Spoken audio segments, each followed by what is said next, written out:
మనసు ఒక లక్ష్యంపై దృష్టి పెట్టినప్పుడు ప్రపంచం మనకు మార్గం చూపుతుంది.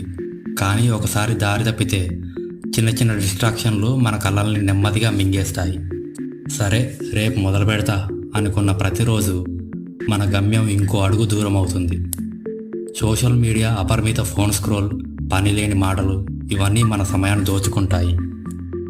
ఒకసారి ఒక రన్నర్ మారథాన్ కోసం ట్రైనింగ్ మొదలుపెట్టాడు. మొదటి నెల చాలా కష్టపడ్డాడు. కానీ రెండో నెలలో స్నేహితులతో రాత్రి outings, Netflix series, phone games ఇవి అతని రోజువారీ అలవాట్లయిపోయాయి. 3 నెలల తర్వాత రేస్ రోజు వచ్చింది. అతను స్టార్ట్ లైన్ దగ్గర నిలబడి ఉండగా నేను ఇంకా బాగా రెడీ అయి ఉండాల్సింది అని అనిపించింది. అప్పటి నుంచి అతను అర్థం చేసుకున్నాడు, రేస్ డే నిన్ను పరీక్షించదు, నీ ప్రతిరోజు అలవాట్లు నిన్ను పరీక్షిస్తాయి. కానీ గుర్తుంచుకో, డిస్ట్రాక్షన్లు శత్రువులు కావు. నువ్వు వాటిని ఎలా హ్యాండిల్ చేస్తావో అదే నీ గెలుపు లేదా ఓటమిని నిర్ణయిస్తుంది.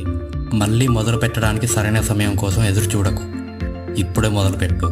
అది చిన్న అడుగైనా అది సరైన దిశలో వేయబడిన అడుగు. నీ గమ్యం ఇంకా నీ కోసం ఎదురు చూస్తోంది. నీ ప్రయత్నం ఆలస్యమైనా నీ కృషి ఎప్పటికీ వృధా కాదు. డిస్ట్రాక్షన్లను పక్కన పెట్టు, దారి తిరిగి పట్టుకో, మరి గెలుచుకో.